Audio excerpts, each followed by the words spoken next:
ಚಿತ್ತಾಪುರದಲ್ಲಿ RSS parade ನಡೆಯಲ್ವಾ? ಶಾಂತಿ ಸಭೆ ಬಗ್ಗೆ ಹೈಕೋರ್ಟ್ಗೆ ಡಿಸಿ ವರದಿ ಸಲ್ಲಿಕೆ.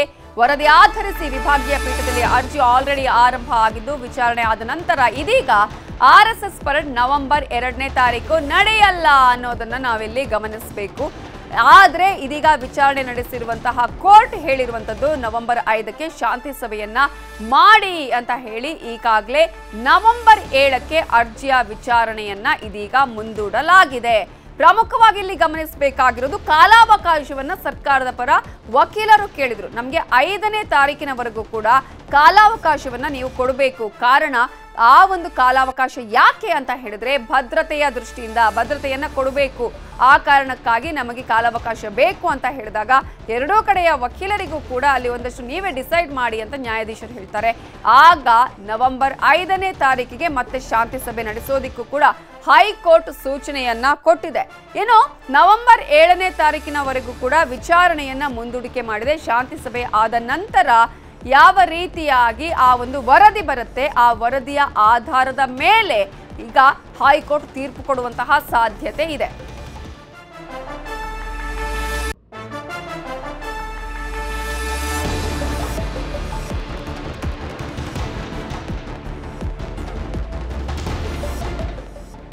ಸದ್ಯಕ್ಕಂತೂ ನವೆಂಬರ್ 2ನೇ ತಾರೀಕಿಗೆ ಆರ್ಎಸ್ಎಸ್ ಪರೇಡ್ ಇರೋದಿಲ್ಲ ಚಿತ್ತಾಪುರದಲ್ಲಿ. ಚಿತ್ತಾಪುರದ ಚದುರಂಗದಲ್ಲಿ ಯಾರು ಗೆಲ್ತಾರೆ, ಯಾರಿಗೆ ಅವಕಾಶ ಸಿಗುತ್ತೆ ಅನ್ನುವ ಕುತೂಹಲ ಹಾಗೇ ಉಳಿದಿದೆ. ಆದರೆ ಇದರ ಕ್ಲೈಮ್ಯಾಕ್ಸ್ ನವೆಂಬರ್ 7ಕ್ಕೆ ಆಗುವಂತಹ ಸಾಧ್ಯತೆಗಳು ಕಾಣಿಸ್ತಾ ಇದೆ. ಕಾರಣ ನವೆಂಬರ್ 7ಕ್ಕೆ ಮಧ್ಯಾಹ್ನ 2:30ಕ್ಕೆ ಅರ್ಜಿಯ ವಿಚಾರಣೆ ನಡೆಯುತ್ತೆ. ಆದರೆ ನವೆಂಬರ್ 2ನೇ ತಾರೀಕು ಯಾವುದೇ ರೀತಿಯ ಚಿತ್ತಾಪುರದಲ್ಲಿ ಆರ್ಎಸ್ಎಸ್ ಪಥಸಂಚಲನ ಇರೋದಿಲ್ಲ. ನವೆಂಬರ್ 5ನೇ ತಾರೀಕು ಎಜಿ ಕಚೇರಿಯಲ್ಲೇ ಸಂಜೆ 5 ಗಂಟೆಗೆ ಸಮಾಲೋಚನಾ ಸಭೆ ನಡೆಸಬೇಕು ಅಂತ ಹೈಕೋರ್ಟ್ನ ವಿಭಾಗೀಯ ಪೀಠ ಹೇಳಿದೆ. ಆ ಒಂದು ಸಭೆ ಬಹಳ ಇಂಪಾರ್ಟೆಂಟ್ ಆಗುತ್ತೆ. ಕಾರಣ ಕೆಲವರೆಲ್ಲ VCL ಬರ್ತಾರೆ, ಹಾಗಾಗಿ ದಯವಿಟ್ಟು ಎಲ್ಲರೂ ಕೂಡ ಬರಬೇಕು ಅಂತ ಹೇಳಿ ಅಲ್ಲಿ ಆರ್ಎಸ್ಎಸ್ ಪರ ವಕೀಲರು ಮನವಿಯನ್ನ ನ್ಯಾಯಾಧೀಶರ ಬಳಿ ಮಾಡಿಕೊಂಡಾಗ ಆಗ ನ್ಯಾಯಾಧೀಶರು ಸೂಚನೆ ಕೊಡ್ತಾರೆ, ಎಲ್ಲರೂ ಕೂಡ ಖುದ್ದು ಹಾಜರಾಗಬೇಕು ಅನ್ನುವ ಸೂಚನೆಯನ್ನ ಕೊಡ್ತಾರೆ. ಈ ಹಿನ್ನೆಲೆಯಲ್ಲಿ ಇದೀಗ ನವೆಂಬರ್ 2ಕ್ಕೆ ಆರ್ಎಸ್ಎಸ್ ಪಥಸಂಚಲನ ಸದ್ಯಕ್ಕಂತೂ ಇಲ್ಲ. ಆದರೆ ಆರ್ಎಸ್ಎಸ್ ಪಥಸಂಚಲನಕ್ಕೆ ಅವಕಾಶ ಸಿಗುತ್ತಾ ಇಲ್ವಾ, ಈ ಕುತೂಹಲಕ್ಕೆ ನವೆಂಬರ್ 7ರಂದು ತೆರೆ ಬೀಳುವ ಸಾಧ್ಯತೆ ಇದೆ. ಇದೇ ವಿಚಾರಕ್ಕೆ ಸಂಬಂಧಪಟ್ಟ ಹಾಗೆ ಇನ್ನಷ್ಟು ಅಪ್ಡೇಟ್ಸ್ ಕೊಡೋದಕ್ಕೆ ನಮ್ಮ ರಿಪೋರ್ಟರ್ ಗಂಗಾಧರ್ ವಾಗಟ ನೇರ ಸಂಪರ್ಕದಲ್ಲಿ ಜಾಯ್ನ್ ಆಗಿದ್ದಾರೆ. ಗಂಗಾಧರ್, ಇವತ್ತಿನ ವಿಚಾರಣೆಯಲ್ಲಿ ನ್ಯಾಯಾಧೀಶರು ಏನೆಲ್ಲ ಅಂಶಗಳನ್ನು ಗಮನದಲ್ಲಿ ಇಟ್ಟುಕೊಂಡ್ರು? ನವೆಂಬರ್ 5ಕ್ಕೆ ಶಾಂತಿ ಸಭೆಯ ವರದಿ ನಂತರ ತೀರ್ಪು ಬರುತ್ತಾ ಹೇಗೆ ನವೆಂಬರ್ 7ನೇ ತಾರೀಕು? ಬಹಳ ಕುತೂಹಲ ಇದ್ದಂಥದ್ದು ಚಿತ್ತಾಪುರದ RSS ಪಥಸಂಚಲನಕ್ಕೆ ಏನೊಂದು ಬಹಳ ಕುತೂಹಲ ಇತ್ತು. ಇವತ್ತಿಗೆ ಏನೊಂದು ಆದೇಶ ಬರಬಹುದು ಅನ್ನೋ ನಿಟ್ಟಿನಲ್ಲಿ. ಆದರೆ ವಿಚಾರಣೆ 7ನೇ ತಾರೀಕಿಗೆ ಮುಂದೂಡಿಕೆ ಆಗಿದೆ. ಆದರೆ 5ನೇ ತಾರೀಕು ಸಂಜೆ 5 ಗಂಟೆಗೆ AG ಅವರ ಕಚೇರಿಯಲ್ಲಿ ಒಂದು ಸಮಾಲೋಚನಾ ಸಭೆಗೆ ಕೂಡ ಹೈಕೋರ್ಟ್ ಅಂದರೆ ಕಲಬುರಗಿ ಹೈಕೋರ್ಟ್ ಒಂದು ಸೂಚನೆಯನ್ನು ಕೊಟ್ಟಿರುವಂಥದ್ದು. ಈ ನಿಟ್ಟಿನಲ್ಲಿ ಮೊದಲನೇದಾಗಿ ಅರ್ಜಿದಾರ ಪರ ವಕೀಲರಾಗಿರುವಂಥ ಅರುಣ್ ಶ್ಯಾಮ್ ಅವರು ಕೂಡ ಒಂದು ವಾದವನ್ನು ಮಾಡಿದರು. ಏನೆಲ್ಲ ಒಂದು ಭದ್ರತೆಯ ದೃಷ್ಟಿಯಲ್ಲಿ ಏನೆಲ್ಲ ಮಾಡ್ಕೊಳ್ಬೇಕು ಅನ್ನೋ ದೃಷ್ಟಿಯಲ್ಲಿ ನಾವು ಆ ವ್ಯವಸ್ಥೆಯನ್ನು ಮಾಡ್ಕೊಳ್ತೀವಿ, ಅದಕ್ಕೆ ಅನುಮತಿ ಕೊಡಬೇಕು ಅಂತೇಳಿ. ಆದರೆ AG ಅವರು ಶಶಿಕಿರಣ್ ಶೆಟ್ಟಿ ಅವರು ಇದು ಸಭೆಯಲ್ಲಿ ಕೂಡ ಸಾಕಷ್ಟು ಗೊಂದಲ ಆಗಿದೆ.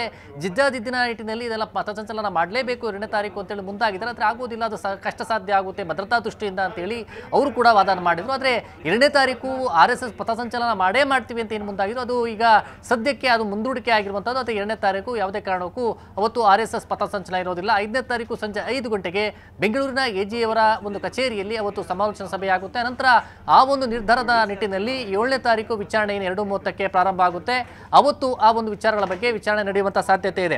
ಈ ಮೂಲಕವಾಗಿ ನಾನು ಕೆಲವೊಂದಷ್ಟು ಅಂದರೆ ವಿಚಾರಣೆ ಸಂದರ್ಭದಲ್ಲಿ ಏನೆಲ್ಲ ಆಯಿತು ಅನ್ನೋದ್ರ ಬಗ್ಗೆ ಕೂಡ ಪ್ರಮುಖವಾಗಿ AG ಅವರು ಹೇಳಿರುವಂಥದ್ದು, ಇದೊಂದು ರಾಜಕೀಯ ಜಿದ್ದಾದಿದ್ದಿನ ಅಂತಾಗಿದೆ. ಅದು ಅನುಮತಿ ಕೋರಿ ಒತ್ತಾಯವನ್ನು ಹಾಕ್ತಾ ಇದ್ದಾರೆ, ಇದು ಆಗೋದಿಲ್ಲ ಅನ್ನೋ ನಿಟ್ಟಿನಲ್ಲಿ AG ಅವರು ಕೂಡ ಆ ಬಗ್ಗೆ ಮನವಿಯನ್ನು ಮಾಡಿಕೊಂಡ್ರು.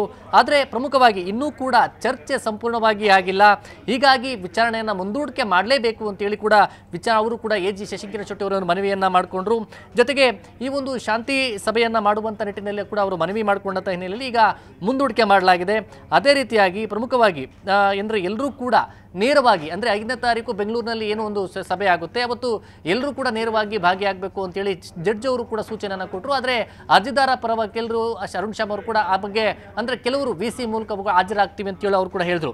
ಅದೇ ರೀತಿಯಾಗಿ ಈ ರೀತಿಯಾದಂಥ ಮುಂದಿನ ಸಮಸ್ಯೆ ಬಂದರೂ ಕೂಡ ಅದು ಎಲ್ಲೂ ಕೂಡ ಮಾದರಿ ಆಗಬೇಕು, ಈ ರೀತಿ ಶಾಂತಿ ಸಭೆ ನಡೆಸಿ ನಿರ್ಧಾರ ಮಾಡಬೇಕು ಅಂತೇಳಿ ಕೂಡ ನ್ಯಾಯಮೂರ್ತಿಗಳು ಒಂದು ಅಭಿಪ್ರಾಯವನ್ನು ಕೂಡ ವ್ಯಕ್ತಪಡಿಸಿದ್ರು. ಪಥಸಂಚಲನ ನಿರ್ಧಾರ ಮಾಡಲು ಈ ಒಂದು ಸಭೆ ಉಪಯುಕ್ತವಾಗುವಂತಹ ಭರವಸೆ ಇದೆ. ಮತ್ತೆ ಶಾಂತಿ ಸಭೆಗೆ ಮತ್ತೊಂದು ಅವಕಾಶ ಕೊಟ್ಟಂತಾಗುತ್ತೆ ಅಂತೇಳಿ AG ಶಶಿಕಿರಣ್ ಶೆಟ್ಟಿ ಅವರು ಕೂಡ ಮನವಿಯನ್ನು ಮಾಡಿಕೊಂಡ್ರು. ಆದರೆ ಇಲ್ಲಿ AG ಅಂದರೆ ಅಡ್ವೊಕೇಟ್ ಜನರಲ್ ಅವರು ಮಾಡಿಕೊಂಡಂಥ ಮನವಿಯನ್ನು ನ್ಯಾಯಮೂರ್ತಿಗಳು ಪರಿಗಣನೆಗೆ ತೆಗೆದುಕೊಂಡಿರುವಂಥದ್ದು. ಯಾಕಂದರೆ ಹಿಂದೆ ಮಾಡುವಂಥ ಚರ್ಚೆಗಳು ಅಪೂರ್ಣವಾಗಿರುವಂಥದ್ದು. ಏನು ಮಾಡಬೇಕು ಅನ್ನೋದು ಭದ್ರತಾ ದೃಷ್ಟಿಯಿಂದ ಆ ಬಗ್ಗೆ ಆಲಿಸಬೇಕಾಗುತ್ತೆ. ಚರ್ಚೆಗಳು ಅಪೂರ್ಣ ಆದಂಥ ಹಿನ್ನೆಲೆಯಲ್ಲಿ ಈ ಬಗ್ಗೆ ನ್ಯಾಯಮೂರ್ತಿಗಳು ಕೂಡ ಅದನ್ನು ಅಭಿಪ್ರಾಯವನ್ನು ಪರಿಗಣಿಸಿ ಈಗ 7ನೇ ತಾರೀಕು ವಿಚಾರಣೆ ಮುಂದೂಡಿಕೆ ಮಾಡಿದ್ದಾರೆ.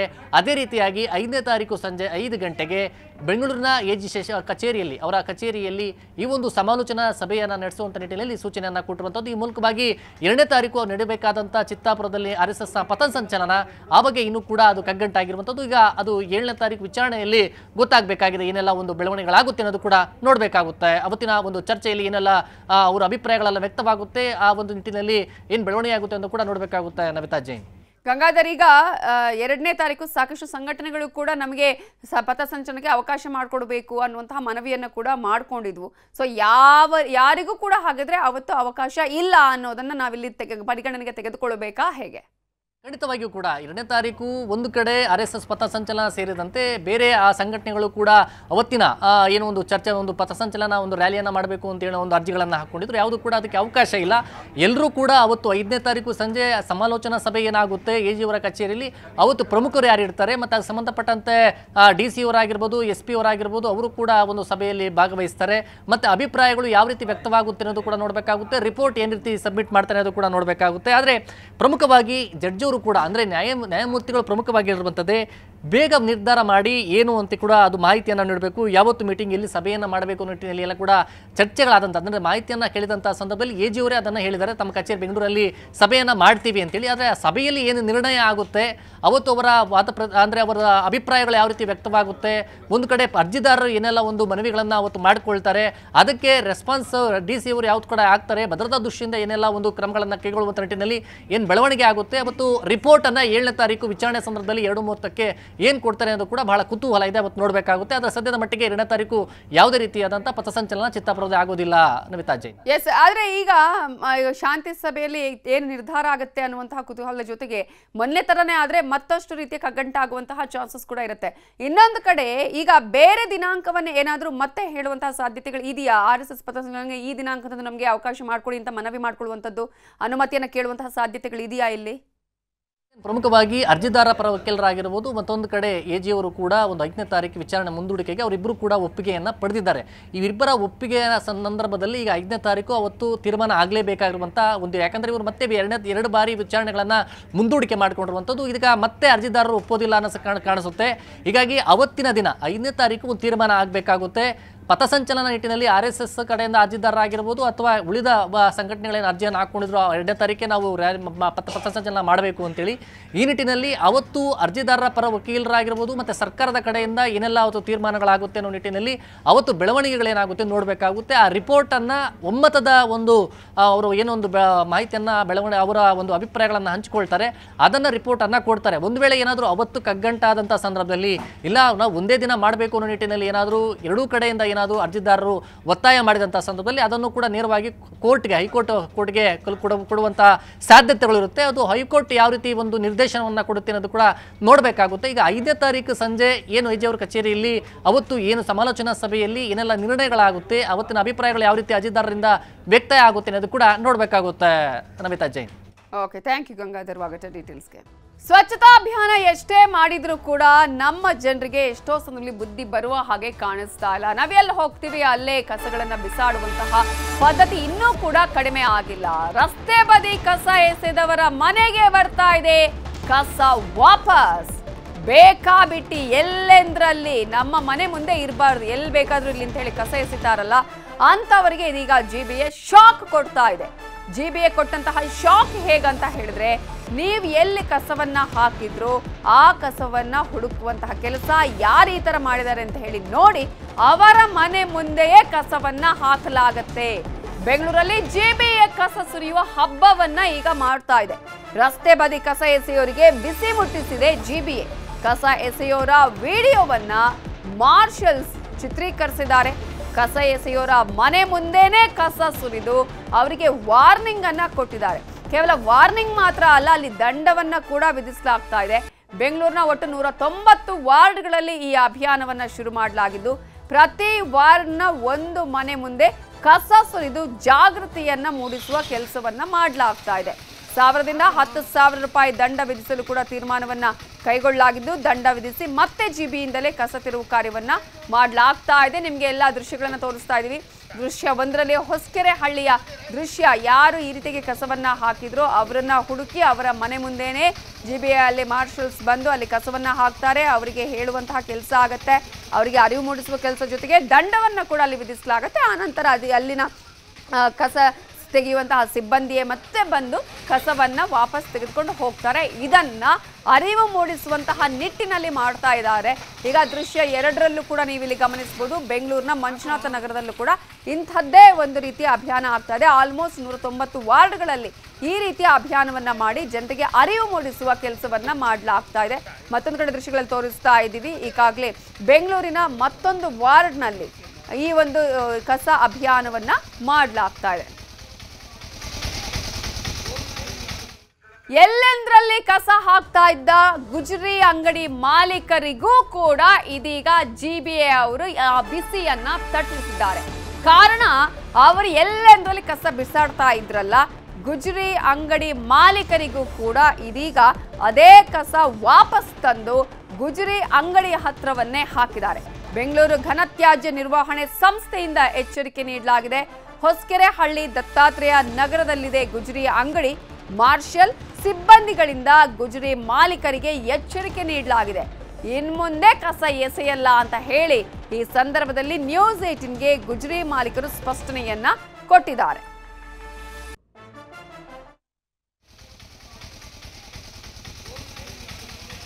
ಸೊ ಎಲ್ಲೆಂದ್ರಲ್ಲಿ ಕಸ ಎಸೆತಾ ಇದ್ದವರಿಗೆ ಇದೀಗ ಜಿಬಿಎ ಅವರು ಈ ರೀತಿಯ ಶಾಕ್ ಅನ್ನ ಕೊಟ್ಟಿದ್ದಾರೆ. ಹಾಗಾದ್ರೆ ಇವತ್ತು ಎಲ್ಲೆಲ್ಲಿ ಯಾವ ರೀತಿಯಾಗಿ ಇಂತಹ ಒಂದು ಕೆಲಸ ಆಗಿದೆ, ಯಾರ್ಯಾರ ಮನೆ ಮುಂದೆ ಕಸ ಬಂದು ಬಿತ್ತು, ಆ ನಂತರ ಅವರಿಗೆ ಅರಿವು ಮೂಡಿಸುವ ಕೆಲಸ ಆಯ್ತು, ಇವೆಲ್ಲದರ ಬಗ್ಗೆ ಪ್ರತ್ಯಕ್ಷ ವರದಿಯನ್ನ ಕೊಟ್ಟಿದ್ದಾರೆ ನಮ್ಮ ರಿಪೋರ್ಟರ್ ಶರಣು ಹಂಪಿ. ಎಲ್ಲೆಂದ್ರಲ್ಲಿ ಕಸ ಏನಾದ್ರೂ ಎಸಿತಾ ಇದ್ರೆ ಇನ್ನು ಮುಂದೆ ಯಾರು ಆ ಕಸವನ್ನ ಎಸಿತಾ ಇದ್ದಾರೆ ಆ ಕಸವನ್ನೇ ತಂದು ನಿಮ್ಮ ಮನೆ ಮುಂದೆ ಕಸ ಎಸೆಯುವಂತ ಕಾರ್ಯವನ್ನ ಮಾಡ್ತಾ ಇದ್ದಾರೆ. ಈ ಹಿನ್ನೆಲೆಯಲ್ಲಿ ಜಿಬಿಎ ಇವತ್ತು ನಗರದ 190 ವಾರ್ಡ್ಗಳಲ್ಲೂ ಕೂಡ ಯಾರು ಕಸವನ್ನ ಎಲ್ಲೆಂದ್ರಲ್ಲಿ ಎಸಿತಾರಲ್ಲ ಅವರಿಗೆ ಅವರ ಮನೆಗೆ ಹೋಗಿ ಕಸ ಸುರಿಯುವಂತ ಕಾರ್ಯವನ್ನ ಜಿಬಿಎ ಸಿಬ್ಬಂದಿ ಮಾಡುವಂತ ಕಾರ್ಯ ಮಾಡಿದ್ರು. ಇದರ ಹಿನ್ನೆಲೆಯಲ್ಲಿ ಇವತ್ತು Hosakerehalli ward 161 Banashankari 3rd stage ಅಲ್ಲಿರುವಂತ ಈ ಗುಜರಿ ಅಂಗಡಿ ಏನಿದೆ, ಈ ಗುಜರಿ ಅಂಗಡಿಯ ಮುಂಭಾಗದಲ್ಲಿ ಈಗಲೂ ಕೂಡ ನೋಡಬಹುದು ನಿಮಗೆ ತ್ಯಾಜ್ಯ ಇರೋದೆಲ್ಲದೂ ಕೂಡ ಕಂಡು ಬರ್ತಾ ಇದೆ. ಆ ತ್ಯಾಜ್ಯವನ್ನ ಒಳಗಡೆ ಇಡಿ ಅಂತ ಹೇಳಿ ಸೂಚನೆಯನ್ನ ಕೊಟ್ಟರು. ಯಾಕಂದ್ರೆ ಕಸವನ್ನ ಹೊರಗಡೆ ಇಡೋದ್ರ ಮೂಲಕ ವಿಲೇವಾರಿ ಸರಿಯಾಗಿ ಆಗ್ತಾ ಇಲ್ಲ ಮತ್ತು ಗಾರ್ಬೇಜ್ ವೆಹಿಕಲ್ಗಳು ಬಂದಾಗ ಅವುಗಳನ್ನ ವಿಲೇವಾರಿ ಮಾಡುವಂತ ಕಾರ್ಯನಾದ್ರೂ ಮಾಡಬೇಕು, ಆಗ್ಲಿಲ್ಲ. ಏನು ಸಿಬ್ಬಂದಿಗಳೆಲ್ಲ ಕೂಡ ಆಗಮಿಸಿ ಮಾರ್ಷಲ್ನ ಸಮ್ಮುಖದಲ್ಲಿ ಅವರಿಗೆ ದಂಡ ಹಾಕ್ತೀವಿ ಅಂತನೂ ಕೂಡ ಸೂಚನೆಯನ್ನ ಕೊಟ್ಟು ಇನ್ನು ಮುಂದೆ ಈ ರೀತಿ ಕಸವನ್ನ ನೀವು ಎಸೆಯುವಂತಿಲ್ಲ ಮತ್ತು ಹೊರಗಡೆನೂ ಕೂಡ ಇಟ್ಕೊಳ್ಳುವಂತಿಲ್ಲ. ಯಾಕಂದ್ರೆ ರಸ್ತೆಯ ಭಾಗದಲ್ಲಿ ನೀವು ನೋಡ್ತಾ ಹೋದ್ರೆ ಸಾಕಷ್ಟು ಈ ರೀತಿಯಾಗಿ ಮೂಟೆಗಳನ್ನೆಲ್ಲವನ್ನು ಕೂಡ ಇಟ್ಕೊಂಡಿದ್ದಾರೆ. ಈಗ ಮಾಲಕರನ್ನು ಕೂಡ ಮಾತಾಡಿಸಿದ್ವಿ, ಮನೆ ಮಾಲಕರನ್ನ. ಅವರು ಕೂಡ ಹೇಳಿದ್ದು, ಈ ಗುಜರಿಯ ಮಾಲೀಕರು ಅವರು ಹೇಳಿದ್ದು ಇನ್ನು ಮುಂದೆ ಈ ರೀತಿಯಾಗಿ ಕಸವನ್ನು ನಾವು ಹೊರಗಡೆ ಹಾಕೋದಿಲ್ಲ ಮತ್ತು ಈ ವಿಲೇವಾರಿ ಆಗದೆ ಇರುವಂತ ಮೂಟೆಗಳೇನಿದಾವೆ ಆ ಮೂಟೆಗಳನ್ನು ಕೂಡ ಒಳಗಡೆ ಇಡ್ತೀವಿ ಅಂತಲೂ ಕೂಡ ಹೇಳಿದ್ದಾರೆ. ಈ ಮೂಲಕ ಜನರಲ್ಲಿ ಜಾಗೃತಿ ಮೂಡಿಸುವಂತ ಕಾರ್ಯ ಕೇವಲ ಈ ವಾರ್ಡ್ 1ರಲ್ಲಿ ಮಾತ್ರ ಅಲ್ಲ, ನಗರದಲ್ಲಿರುವಂತಹ 190 ವಾರ್ಡ್ಗಳಲ್ಲೂ ಕೂಡ ಇದೇ ರೀತಿಯಾಗಿ ಜನರಲ್ಲಿ ಜಾಗೃತಿ ಮೂಡಿಸುವಂತ ಕಾರ್ಯವನ್ನ ಜಿಬಿಎ ಮಾಡ್ತಾ ಇದೆ. ಬೆಂಗಳೂರಿಂದ ಕ್ಯಾಮರಾ ಪರ್ಸನ್ ಗುರುಶೇಖರ್ ಜೊತೆ ಶರಣು ಹಂಪಿ, ನ್ಯೂಸ್ 18. ಏನ್ ಮಾಡಿದ್ರು ಹೇಳ್ರಿ? ಏನು ಮಾಡಿಲ್ಲ, ನೀಟಾಗಿ ಮಡ್ಕೊಳ್ಳಿ, ರೋಡಲ್ಲಿ ಏನು ಕಸ ಬಸ ಹಾಕ್ಬಿಡು ಅಂತ. ನೀವೇನಾದ್ರೂ ಕಸ ಹೊರಗೆ ಹಾಕ್ತೀರಾ ನೀವು? ಇಲ್ಲ, ಮೂಟೆ ಹಾಕ್ತಿಲ್ವಾ, ರೋಡಲ್ಲಿ ಮೂಟೆ ಹಾಕ್ಬೇಡ ಅಂತ ಹೇಳಿದ್ರು ಅಷ್ಟೇ. ಓಕೆ, ಅಷ್ಟೇ, ಇನ್ನೇನಿಲ್ಲ. ನಿಮ್ ಮೊದಲೇ ಗಮನಕ್ಕೆ ಏನಾದ್ರು ತಂದಿದ್ರೆ ನೀವು ಮೂಟೆ ಒಳಗಡೆ ಇಟ್ಕೊತಿದ್ರಿ ಅಲ್ವಾ? ಯಾವಾಗ್ಲೂ ಹಿಂಗೆ ಇಟ್ಕೊತೀರಾ ಹೇಗೆ? ಫಸ್ಟ್ ಒಳಗೆ ಹಾಕಿದೆ. ಇವಾಗ ಸ್ವಲ್ಪ ಹೊರಗೆ ಹೋಗಿದ ಮೇಲೆ ಕೆಲಸ ಮಾಡೋಕ್ಕಾಯ್ತಲ್ಲ ಅಂತ ರೋಡಲ್ಲಿ ಹಾಕಿದೆ. ಇನ್ಮೇಲೆ ಕರ್ಕೊಂಡು ಬಟ್ ನೀವು ಕಸ ಏನು ಹೊರಗಡೆ ಎತ್ತಿ ಏನು ಹಾಕಲ್ಲ ನೀವು? ಆ ಥರ ಮಾಡೋದು. ದಂಡ ಏನಾದರೂ ಹಾಕ್ತೀವಿ ಅಂತಂದ್ರೆ ಇಲ್ಲ, ಆ ಥರ ಏನಿಲ್ಲ. ಬೇಕಾಬಿಟ್ಟಿ ಕಸ ಬಿಸಾಕ್ತಾ ಇದ್ರೆ ಆ ಕಸದ ಜೊತೆಗೆ ಇತರೆ ಕಸ ಕೂಡ ನಿಮ್ಮ ಮನೆಗೆ ವಾಪಸ್ ಬರುತ್ತೆ. ಜಿಬಿಎನಿಂದ ಬೆಂಗಳೂರಲ್ಲಿ ಕಸ ಸುರಿಯುವ ಹಬ್ಬವನ್ನ ಈಗಾಗಲೇ ಕೈಗೊಳ್ಳಲಾಗಿದೆ. ಈ ಹಿನ್ನೆಲೆಯಲ್ಲಿ ಈ ತರ ಜಿಬಿಎ ಮಾಡ್ತಾ ಇದೆಯಲ್ಲ, ಜನರಿಗೆ ಅರಿವು ಮೂಡಿಸುವಂತಹ ಕೆಲಸದ ಜೊತೆಗೆ ದಂಡಂ ದಶಗುಣಂ ಮಾಡಿದ್ರೆ ಮಾತ್ರ ಅರ್ಥ ಆಗೋದು ಅನ್ನೋದನ್ನ ಕೂಡ ಈಗ ಜಿಬಿಎ ಮಾಡ್ತಾ ಇದೆ. ಇದರ ಬಗ್ಗೆ ನಿಮ್ಮ ಅಭಿಪ್ರಾಯ ಏನು? ನೀವೇನು ಹೇಳ್ತೀರಿ? ಜಿಬಿಎ ಕೈಗೊಂಡಿರುವಂತಹ ಈ ಒಂದು ಅಭಿಯಾನದ ಬಗ್ಗೆ ನೀವು ಕೂಡ ಕರೆ ಮಾಡಿ ಮಾತನಾಡಬಹುದು.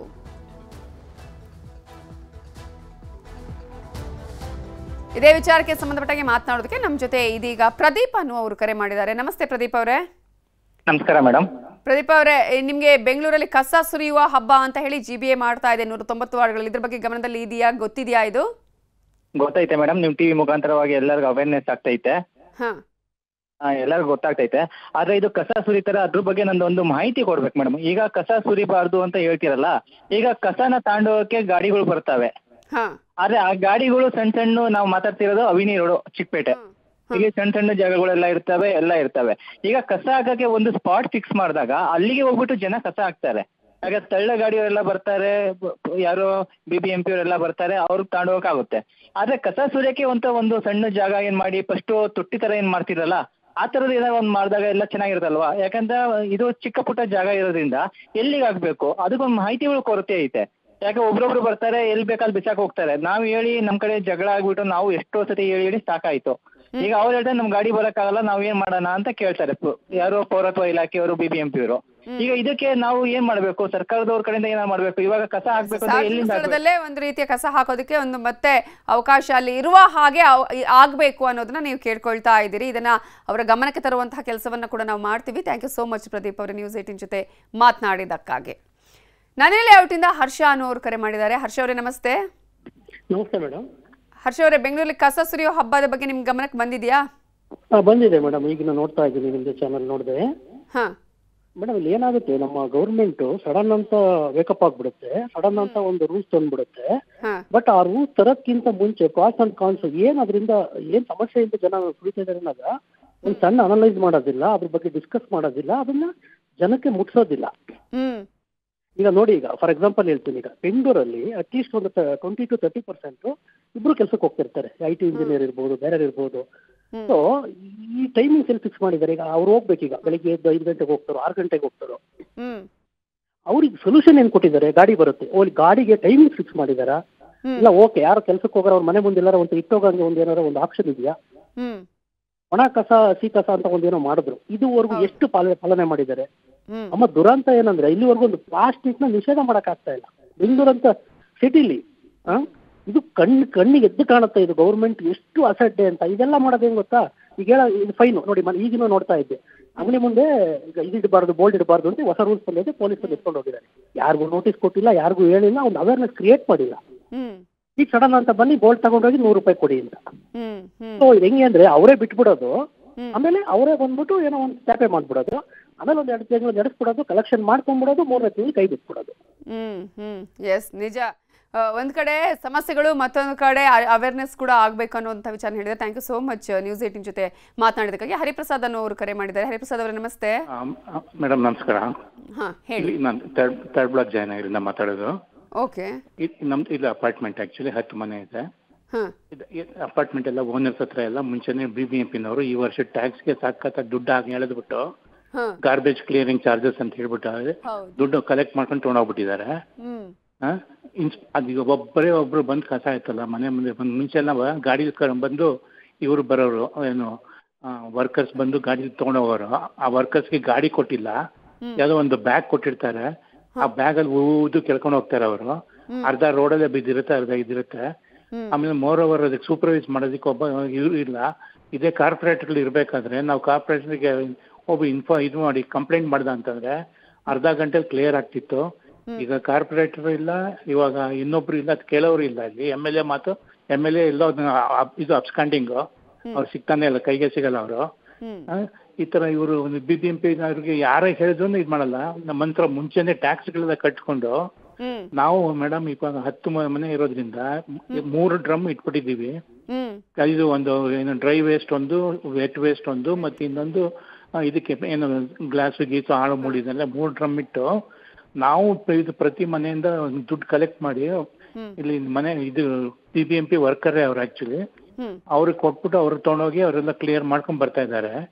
ಸರಿಯಾದಂತಹ ರೀತಿ ನೀತಿಗಳು ಕೂಡ ಆಗ್ಬೇಕು, ಇವರು ಕೂಡ ಫಾಲೋ ಮಾಡಬೇಕು ಅಂತ ಹೇಳ್ತಾ ಇದ್ದೀರಾ. ಧನ್ಯವಾದಗಳು ಹರಿಪ್ರಸಾದ್ ಅವರೇ. ಇನ್ನು ಮಲ್ಲಿಕಾರ್ಜುನ್ ಅವರು ಕರೆ ಮಾಡಿದ್ದಾರೆ. ನಮಸ್ತೆ ಮಲ್ಲಿಕಾರ್ಜುನ್ ಅವರು, ಏನ್ ಹೇಳೋದಕ್ಕೆ ಬಯಸ್ತೀರಿ? ಮಲ್ಲಿಕಾರ್ಜುನ್ ಅವ್ರು, ನನ್ನ ವಾಯ್ಸ್ ಕೇಳಿಸ್ತಾ ಇದೆಯಾ? ಹಲೋ ಮೇಡಮ್, ಕೇಳಿಸ್ತಾ ಇದೆಯಾ ನನ್ನ ವಾಯ್ಸು? ಕೇಳಿಸ್ತಾ ಇದೆ ಮೇಡಮ್. ಮಲ್ಲಿಕಾರ್ಜುನ್ ಅಂತ ಮಾತಾಡಿ ಮಲ್ಲಿಕಾರ್ಜುನ್ ಅವ್ರು, ಏನ್ ಹೇಳೋದಕ್ಕೆ ಬಯಸ್ತೀರಿ? ಮೇಡಮ್, ಈಗ ಇದು ಗ್ರೇಟರ್ ಬ್ಯಾಂಗ್ಳೂರ್ ಅಥಾರಿಟಿ ಅಂತ ಮಾಡಿದ್ದಾರೆ. ಸೊ ಮಾಡಾದ್ಮೇಲೆ ನಾವ್ ಈ ತರ ಕಸಗಳದ್ದು ಈ ತರ ಮಾಡ್ಬೇಕಂತ ಒಂದು ಕಡೆನೂ ಅನೌನ್ಸ್ಮೆಂಟ್ ಇಲ್ಲ, ಒಂದು ಕಡೆನೂ ಮಾರ್ಕೆಟಿಂಗ್ ಮಾಡಿಲ್ಲ, ನ್ಯೂಸ್ ಚಾನಲ್ ಕಡೆಯಿಂದನೂ ಏನು ಹೇಳಿಲ್ಲ. ಸೊ ಇವ್ರು ಹೆಂಗೆ ಮನೆ ಮುಂದೆ ಕಸ ತಂದು ತೊಳಿತಾರೆ ಒಂದ್ ಪಾಯಿಂಟ್. ಮತ್ತೀಗ ಯಾರಿಗೂ ಅವೇರ್ನೆಸ್ ಇರುತ್ತೆ. ಇವಾಗ ಬ್ಯಾಚುಲರ್ ಇರ್ತಾರೆ, ಫ್ಯಾಮಿಲಿ ಅವ್ರು ಇರ್ತಾರೆ, ಆಫೀಸ್ ಟೈಮ್ ಬೇರೆ ಇರುತ್ತೆ, ಈ ಟೈಮ್ ಇರುತ್ತೆ, ಈ ಟೈಮಲ್ಲಿ ಗಾಡಿಗಳು ಬರುತ್ತೆ ಅಂತ ಒಂದು ಟೈಮಿಂಗ್ಸ್ ಇದಿಲ್ಲ. ಫೈನಿಂಗ್ ಮಾತ್ರ ಇಷ್ಟು ಫೈನ್ ಆಗ್ತೀವಿ, ಅಷ್ಟು ಫೈನ್ ಆಗ್ತೀವಿ, ಮಾರ್ಷಲ್ಸ್ ಇದಾರೆ ಅಂತೆಲ್ಲ ಹೇಳ್ತಾರೆ. ರೂಲ್ಸ್ ಅಂಡ್ ರೆಗ್ಯುಲೇಷನ್ಸ್ ಎಲ್ಲರೂ ಒಂದೇ ಇರ್ಬೇಕು ಅಂತ ನಮ್ಮ ಸಂವಿಧಾನದಲ್ಲಿ ಇದೆ. ಇವರು ಯಾವ್ದು ಅನೌನ್ಸ್ಮೆಂಟ್ ಇಲ್ಲ, ಏನಿದ್ರೆ ಯಾವ ತರ ಮಾಡ್ತಾರೆ ಮೇಡಮ್ ಇವರು? ಈಗ ಅವ್ರ ಮನೆ ಮುಂದೆ ಕಸ ತಂದು ಸುದ್ದಿರೋದು ನಿಮ್ಮ TV ವಾಹಿನಿಯಿಂದ ನಮ್ ಜನಕ್ಕೆ ಎಲ್ಲರಿಗೂ ಗೊತ್ತಾಗಿದೆ. ಈಗ ಆಫೀಸಲ್ಲಿ ಇರೋರು ಎಲ್ಲರಿಗೂ ಹೆಂಗ್ ಗೊತ್ತಾಗುತ್ತೆ? ಈಗ ಕಸನ ಇಷ್ಟು ದಿನ ಒಂದ್ ಜಾಗದಲ್ಲಿ ಹಾಕ್ತಾ ಇರ್ತಾರೆ, ಅದು ಗೌರ್ಮೆಂಟ್ ಜಾಗ ಇರುತ್ತೆ. ಅಲ್ಲೇನೆ ಒಂದು ಮಾಮೂಲಿ ಏನೋ ಕಸ ಹಾಕತ್ ಇದ್ ಮಾಡಿ ಈ ಟೈಮಿಂಗ್ ತಂದು ಹಾಕಿ ಅಂದ್ರೆ ಅಲ್ಲಿ ತಂದು ಹಾಕ್ತಾರೆ. ಸೊ ಕಸದವ್ರು ಬರೋದು ಗೊತ್ತಾಗಲ್ಲ, ಅವ್ರು ವಿಜಿಲ್ ಹೊಡಿಬೇಕು, ವಿಜಿಲ್ ಹೊಡಿ ಬಂದು ಹೋಗಿರ್ತಾರೆ, ಕರೆಕ್ಟ್ ಆಗಿ ಬರೋದಿಲ್ಲ. ಇವರೆಲ್ಲ ಯಾವ ತರ ಮಾಡ್ತಾರೆ ಮೇಡಮ್? ಇದೇ ತರ ಆದ್ರೆ ನಿಜವಾಗ್ಲೂ ಜನಗಳು ತುಂಬಾ ಇದ್ ಮಾಡ್ತಾರೆ, ಜನಗಳು ತುಂಬಾ ಪೇಷನ್ಸ್ ಅಲ್ಲಿ ಇದಾರೆ. ಇವರು ಏಕ್ದಮ್ ಈ ತರ ಎಲ್ಲ ಮಾಡ್ತು ಅಂದ್ರೆ ತುಂಬಾ ಪ್ರಾಬ್ಲಮ್ ಆಗುತ್ತೆ, ಎಲ್ಲರಿಗೂ ಇದಾಗುತ್ತೆ. ಇದ್ರ ಬಗ್ಗೆ ಯಾರು ಇದ್ದಾರೆ ಅವ್ರ ಅಧಿಕಾರಿಗಳು ಎಚ್ಚೆತ್ಕೋಬೇಕು. ಎಸ್, ಧನ್ಯವಾದಗಳು ಮಲ್ಲಿಕಾರ್ಜುನ್ ಅವರೇ ನ್ಯೂಸ್ 18 ಜೊತೆ ಮಾತನಾಡಿದ್ದಕ್ಕಾಗಿ. ಮಂಜುನಾಥ್ ಅವರು ಆರ್ ಟಿ ನಗರದಿಂದ ಕರೆ ಮಾಡಿದ್ದಾರೆ. ಮಂಜುನಾಥ್ ಅವರೇ ನಮಸ್ತೆ, ಏನ್ ಹೇಳೋದಕ್ಕೆ ಬಯಸ್ತೀರಿ? ನಮಸ್ಕಾರ ಮೇಡಮ್. ಈಗ ಏನಾಗಿದೆ ಅಂದ್ರೆ ಜನಗಳು ಪೇಷೆಂಟ್ ನ ಏನು ಗೌರ್ಮೆಂಟ್ ಅವರು ಸರ್ಕಾರದವರು ಚೆಕ್ ಮಾಡ್ತಾ ಇದ್ದಾರೆ.